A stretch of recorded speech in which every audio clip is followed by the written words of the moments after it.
In example 3, we're going to solve the given quadratic equation of 9f squared plus 2f minus 5 equaling 0 using the quadratic formula. So looking at our given quadratic equation, a is 9, b is 2, and c is negative 5. And we have our formula up here as a guide ready to help us get this done. Let's fill in our formula. So our b value is 2. Our b value again is still 2. A is 9 and c is negative 5.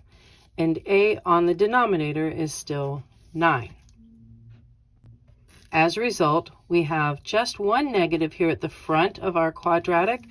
So I have negative 2 plus or minus a square root that we'll handle in just a few minutes, or moments, I guess, all over 2 times 9, which is 18. So now using your calculator to find the discriminant of this particular quadratic with 2 squared minus 4 times 9 times negative 5, we discover that the discriminant for this problem happens to be a very exciting 184. Let's use your graphing calculator to help us process through just the simple number manipulation that we have from our given quadratic, where we've got negative 2 plus or minus this 184 inside of a square root, all divided by 18. So with our negative 2 plus the square root of 184 over 18, we discover a value of 0.64248.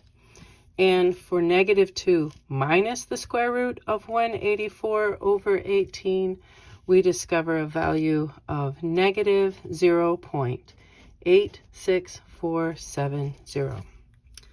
Again, our instructions tell us that we need to round to the nearest hundredth.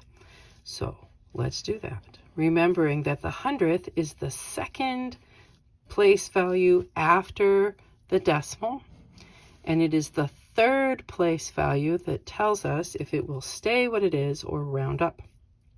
So 5 or more, raise the score. 4 or less, let it rest. So this 0.642 is going to be rounded to become 0.64 because that 2 is 4 or less, let it rest. And this negative 0.864 is also 4 or less, let it rest, giving us a final value of negative 0.86. And here are the two places where our given quadratic cross the x-axis. And there you go.